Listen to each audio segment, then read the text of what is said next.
خالد بن ولید جو ایک ماہر جنگ جو تھے دشمن پر ہمیشہ نظر رکھتے تھے، چنانچہ زادبہ کی چال چونی خالد بن ولید کے علم میں آئی۔ انہوں نے چند بجلی سواروں کو خشکی کے راستے اس جگہ پہنچ کر دشمن کو تباہ کرنے کا مشن سونپ دیا۔ کہا جاتا ہے کہ یہ سوار ریت کے بگولے اڑاتے اس قدر حیران کن رفتار سے باندھ تھے دشمن کے سر پر جا پہنچے کہ اس سے خبر ہی نہ ہوئی، لیکن سپاہیوں نے آن کی آن میں اس دشمن دستے کو خاک میں ملا دیا اور جس کی قیادت ہیرا کا ولی عہد کر رہا تھا۔ اللہ کے ان سپاہیوں کی آن میں اس دشمن دستے کو خاک میں ملا دیا جس کی قیادت ہیرا کا ولی کر رہا تھا۔ زادبہ بھی اپنے لاڈلے بیٹے کی موت پر سکتہ کی کیفیت میں تھا کہ اسے رانی شہنشاہ اردشیر کے مرنے کی اطلاع بھی مل گئی۔ یکے بعد ان وحشت ناک خبروں نے زادبہ کے حواس چھین لیے۔ اب اپنا سب کچھ چھوڑ چھاڑ کر نامعلوم منزلوں کا راہی ہو گیا۔ کہا جاتا ہے کہ اسے آخری بار مدائن جانے والے راستے پر دیکھا گیا تھا۔ خالد بن ولید جب ہورنک کے شہر افاقہ میں حد میں پہنچے تو اسے اپنے مکینوں کی بے وفائی پر افسردہ اور اجڑا ہوا پایا۔ خالد جب احتیاطاً ایک طویل چکر کاٹ کر ہیرا پہنچے تو اس کے دروازے کھلے دیکھ کر حیران رہ گئے۔ وہ شہر میں داخل ہوئے تو پتہ چلا کہ شاہی افواج مسلمانوں سے خوفزدہ ہو کر مدائن کی طرف فرار ہو گئی۔ ہیرا فتح ہو چکا تھا، لیکن اس کے ارد گرد 4 مضبوط اور مشہور قلعے تھے جنہیں فتح کیے بغیر ہیرا پر قبضہ کوئی معنی نہیں رکھتا تھا۔ یوں تو ان 4 قلعوں کے محافظ بہادر اور جابر جنگجو تھے، لیکن ان میں سے قصر بن بغیلہ نامی قلعے کا قلعہ دار عبدالمسیح بن عمرو ان 4 قلعوں کی اصل طاقت مانا جاتا تھا۔ اس کو عراق کا شہزادہ بھی کہا جاتا تھا۔ باقی تینوں قلعہ دار اس کے زیر اثر تھے۔ عبدالمسیح ایک حاضر دماغ، حاضر جواب، غیر معمولی دانشمند اور جرأت و حوصلہ میں بے مثال شخص تھا۔ اس وقت اس کی عمر 100 سال تھی۔ بڑھاپے کے باعث اس کی کمر جھک چکی تھی، لیکن اس کی ہمت اور حوصلہ بدستور جواں تھا۔ خالد بن ولید قلعہ داروں کو قبول اسلام یا جزیہ کی ادائیگی کا پیغام بھیجا۔ جواب میں 4 نے متفقہ طور پر خالد کی بات ماننے سے انکار کر دیا اور جنگ کرنے کا فیصلہ کر لیا۔ خالد بن ولید نے 4 قلعوں پر بیک وقت حملہ کر دیا۔ مجاہدین کو 4 جگہ شدید مزاحمت کا سامنا کرنا پڑ رہا تھا۔ فریقین کے درمیان مقابلہ سخت تھا۔ خالد بن ولید 4 قلعوں کو ایک ہی روز میں فتح کرنے کے خواہشمند تھے، لیکن قلعوں کی بلند فصیلوں سے مجاہدین پر تیروں کے ذریعے مٹی اور پتھر کے گولے کی بارش ہوئی۔ دوسری طرف مجاہدین کی بلندی کی طرف چلائے جانے والے تیر اس طرح کارگر نہیں ہو رہے تھے۔ اس صورتحال سے دشمن کے حوصلے بلند تھے۔ ادھر یہ حالات خالد بن ولید سے پوشیدہ نہ تھے۔ انہوں نے بغور صورتحال کا جائزہ لیا، پھر انہوں نے اپنے لشکر سے ماہر اور طاقتور تیر اندازوں کو الگ کر لیا۔ پھر انہیں حکم دیا کہ وہ اپنی حفاظت کا خیال رکھتے ہوئے ممکنہ حد تک فصیل کے قریب ہو جائیں اور پھر اچانک تاک کر فصیل پر متعین دشمن کو نشانہ بنائیں۔ خالد کی ماہرانہ جنگی حکمت عملی کے نتیجے میں دیکھتے ہی دیکھتے فصیلہ پر پہرہ دیتے درجنوں سپاہی موت کے گھاٹ اتر گئے۔ تیر انداز مجاہدین کا یہ حملہ اس قدر اچانک، شدید اور مؤثر تھا کہ دشمن گھٹنے ٹیکنے پر مجبور ہو گیا۔ آخر 4 قلعوں کے دروازے کھل گئے اور مئی 633 کی ایک صبح خالد بن ولید اور ہیرا کے سرداروں اور ان قلعہ داروں کے درمیان ایک معاہدے پر دستخط ہوئے۔ معاہدے کے تحت ہیرا نے سالانہ 1,90,000 درہم ادا کرنے تھے، جبکہ بدلے میں اسلامی فوج نے ہیرا کے تحفظ کی ذمہ داری قبول کی تھی۔ ہیرا اور ان 4 قلعوں پر فتح پانے کے بعد خالد بن ولید نے عرب سے باہر ہیرا کو پہلے اسلامی دارالحکومت کا درجہ دے دیا۔ حضرت خالد بن ولید نے یہاں کا نظم و نسق مقامی سرداروں ہی کے ہاتھوں رہنے دیا اور اپنی ساری توانائیاں ارد گرد کے علاقوں کو فتح کرنے میں مصروف کر دیں۔ انہوں نے لشکر اسلامی کو کئی حصوں میں بانٹ کر آس پاس کے سارے علاقے پر قبضہ کر لیا۔ اس طرح جون 633 کے آخر تک دجلہ اور فرات کا تمام درمیانی علاقہ ہیرا کی اس اسلامی ریاست کا زیر نگیں آ چکا تھا۔ خالد بن ولید خلیفہ کا پیغام پڑھ کر بے حد پریشان تھے۔ حضرت ابوبکر صدیق نے انہیں اپنا پیغام بھیجا تھا کہ جب تک غیاث بن غنم کا لشکر دمتل جندل کی مہم سر کر کے تم سے نہیں آ ملتا، مدائن کی طرف پیش قدمی مت کرنا۔ خالد علاقے کی صورتحال پر گہری نظر رکھے ہوئے تھے۔ انہیں صاف نظر آ رہا تھا کہ اگر مدائن کو اس وقت یوں ہی چھوڑ دیا گیا تو صدیوں کی شہنشاہت کے زیر اثر رہنے والی وسیع علاقے پر پھیلی ان آبادیوں میں بغاوت ٹوٹ پڑے گی، اور اتنے بڑے رقبے پر پھیلی جانے والی بغاوت سے نمٹنا محال ہوگا۔ یہ حالات نہ صرف خود حضرت خالد بن ولید اور اس کی فوج کے لیے انتہائی خطرناک ہوں گے بلکہ غیاث بن غنم کا لشکر بھی سنگین خطرات میں آ جائے گا۔ خالد بن ولید کی پریشانی کی وجہ یہ تھی کہ ایک طرف تو خلیفہ رسول کا حکم تھا جسے وہ نظر انداز نہیں کرنا چاہتے، دوسری طرف حالات مدائن کے خلاف فوری کارروائی کے حق میں تھے، تیسری طرف اس بات کا ذرا بھی امکان نظر نہیں آ رہا تھا کہ غیاث بن غنم جلد ہی دمطل جندل کے خلاف کامیابی حاصل کر لیں گے۔ حضرت خالد کچھ دیر گہرے غور و فکر میں ڈوبے رہے، پھر ایک فیصلے پر پہنچ گئے۔ انہوں نے مجاہدین کو اپنے فیصلے سے آگاہ کرتے ہوئے کہا، خلافت مدینہ کا احترام اپنی جگہ مسلم ہے، لیکن حالات ایسے ہیں کہ ہم غیاث کی فوج کا انتظار نہیں کر سکتے۔ اللہ کی قسم، کسریٰ کی فوج ہم سے خائف ہے، دوسری طرف اہل مدائن تخت نشینی کے جھگڑوں میں پڑے ہیں۔ یہ صورتحال تقاضا کرتی ہے کہ دشمن کو طاقتور ہونے سے پہلے کچل دیا جائے۔ اس وقت ایرانی فوج کی زیادہ تر نفری ریاست کے دو بڑے شہر میں تھی، عین التمر اور ہیرا۔ عین التمر ہیرا کے قریب واقع تھا، جبکہ لمبار کا فاصلہ سے دوگنا تھا۔ فرات کے کنارے واقع لمبار اہم تجارتی شہر تھا، اس میں غلے کے بڑے ذخائر موجود تھے۔ خالد بن ولید نے اللہ کا نام لے کر جون 633 کے آخر میں 9000 مجاہدین کے ساتھ مدائن کی طرف کوچ کیا۔ اس وقت خالد بن ولید خلافت مدینہ کا حکم مان کر مدائن کے خلاف کارروائی کا آغاز نہ کرتے تو علاقے میں مسلمانوں کی فتح شکست میں تبدیل ہو سکتی تھی، اور اس سے غیاث بن غنم کو بھی شدید نقصان پہنچنے کا خدشہ تھا۔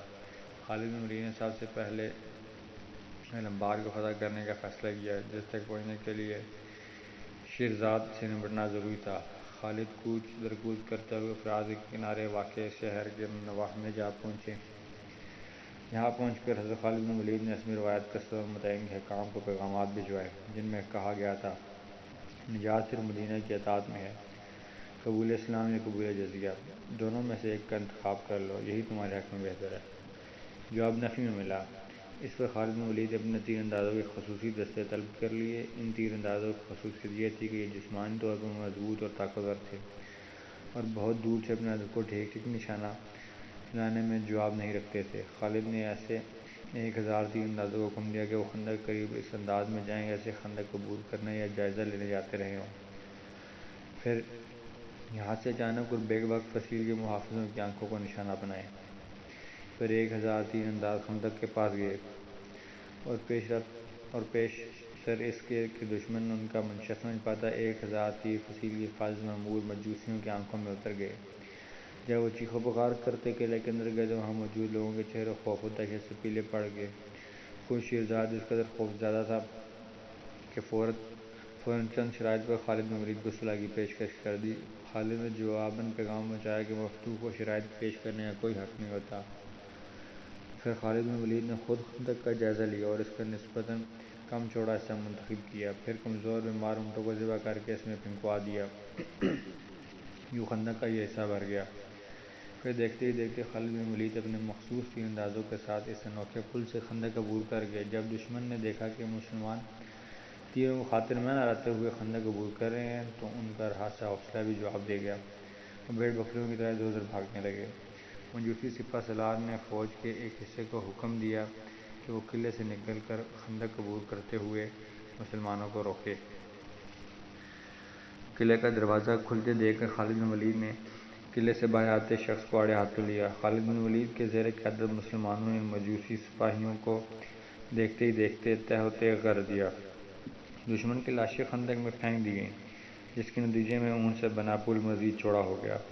قلعہ دار نے گھبرا کر قلعے کا دروازہ فوراً بند کر دیا۔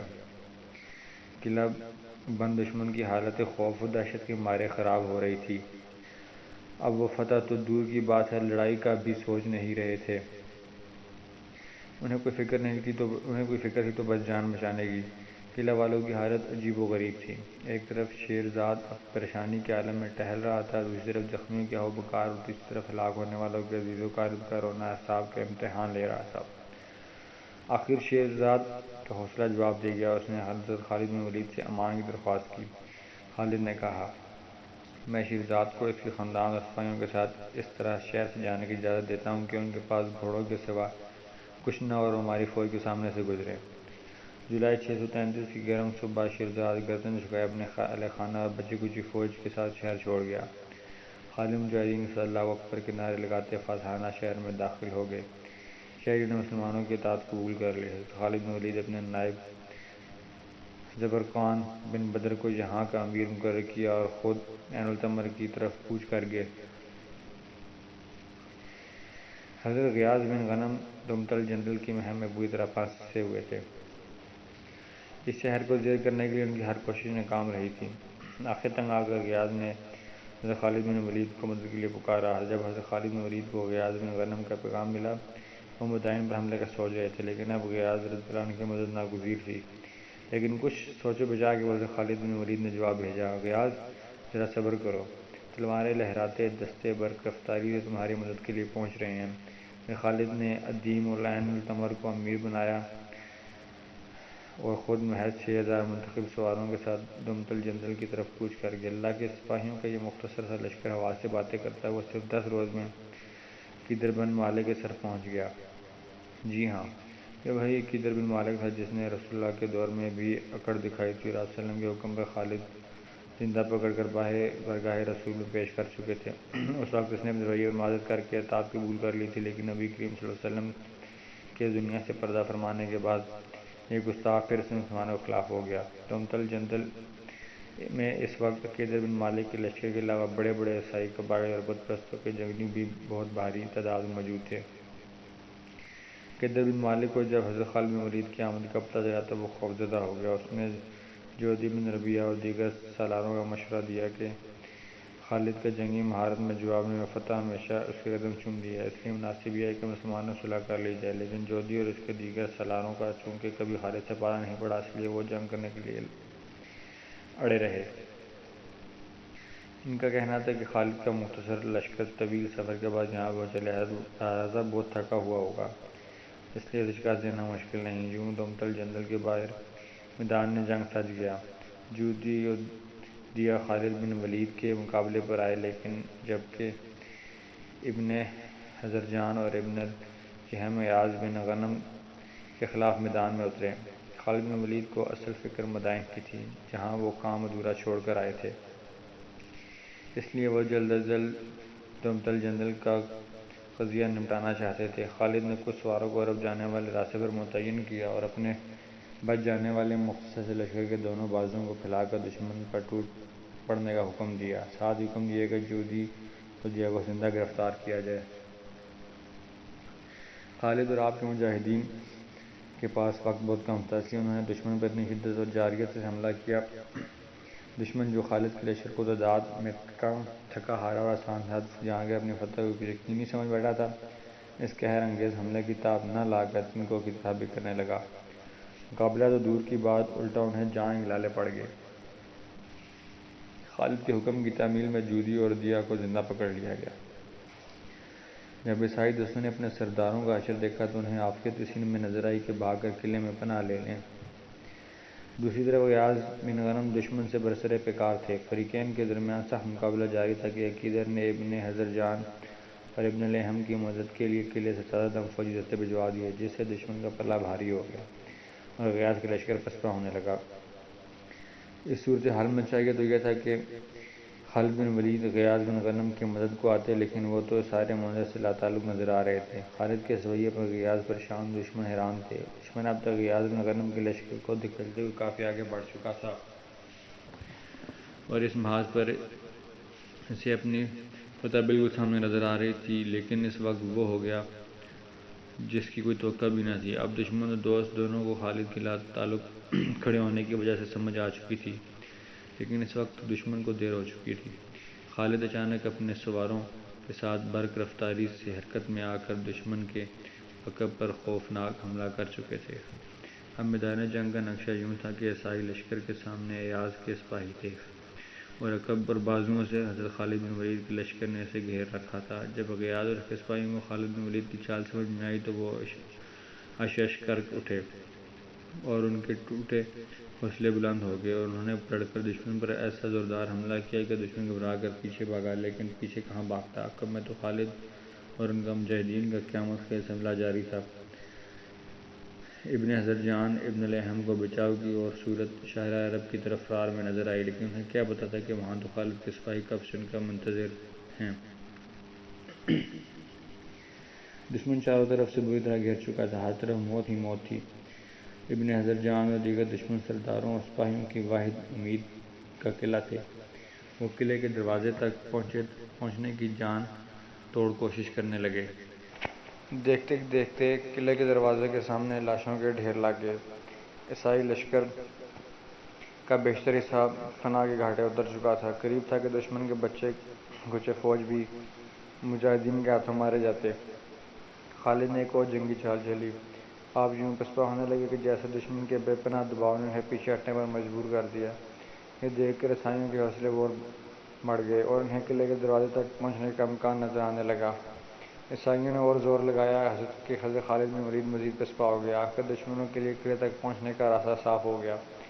عقیدر، جو قلعے کے ایک برج سے صورتحال پر نظر رکھے ہوئے تھا، اس نے فوراً قلعے کا دروازہ کھولنے کا حکم دیا تاکہ اس کا بچا ہوا لشکر قلعے میں آ سکے۔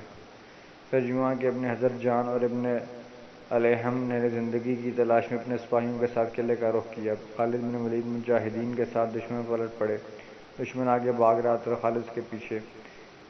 جب تک دشمن کو بات سمجھ میں آئی، حضرت خالد بن ولید اپنے لشکر کے ساتھ قلعے میں داخل ہو چکے تھے۔ قلعے کے محافظوں کو یہ بھی پتہ نہ چلا کہ کب قیامت ان کے سروں پر پہنچ گئی۔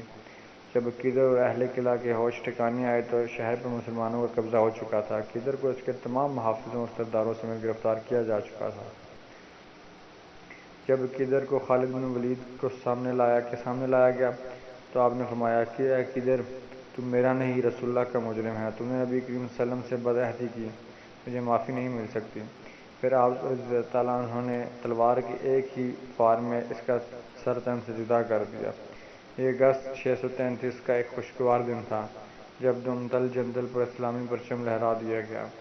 دمتل جندل کا قصہ سنانے کے بعد خالد رضی اللہ تعالیٰ عنہ جس تیزی سے گئے تھے اس تیزی سے واپس ہیرا لوٹ آئے۔ خالد نے اپنی آخری عمر میں گوشہ نشینی اختیار کر لی تھی۔ عالم اسلام کے اس عظیم صحابی، مجاہد، سپہ سالار اور جرنیل کی تمام خواہشیں پوری ہوئیں، مگر ایک خواہش پوری نہ ہوئی جو شہادت کی عظیم موت کی خواہش تھی۔ ساری عمر اسلام کے دشمنوں سے جہاد کرنے والے عظیم سپہ سالار نے ہر خطرے کا سامنا کیا مگر شہادت نہ ملی، جس کے لیے آپ رضی اللہ تعالیٰ عنہ نے فرمایا میرے جسم پر ایسی کوئی جگہ نہیں جہاں پر زخموں کا نشان نہ ہو، مگر مجھے جہاد کرتے ہوئے شہادت نہ ملی۔ حضرت خالد بن ولید رضی اللہ تعالیٰ عنہ کو نبی کریم صلی اللہ علیہ وسلم نے سیف اللہ یعنی اللہ کی تلوار کا لقب دیا۔ پھر یہ اللہ کی تلوار کس طرح ٹوٹتی؟ حضرت خالد بن ولید نے 642 ہجری کو حضرت عمر فاروق رضی اللہ تعالیٰ عنہ کی دور خلافت میں وفات پائی۔ تو یہ تھی ہماری فرسٹ چینل کی سٹوری۔ تو امید ہے آپ مستفید ہوئے ہوں گے ہماری سٹوری سے۔ تو مزید اس طرح کے ہمارے جو اسلامک ہیروز ہیں ان کی زندگی کے بارے میں جاننے کے لیے ہمارے چینل کو سبسکرائب کریں اور بیل آئیکن کا ضرور پریس کیجیے گا تاکہ آپ کو ٹائملی اپڈیٹس مل سکیں۔ تھینک یو، اللہ حافظ۔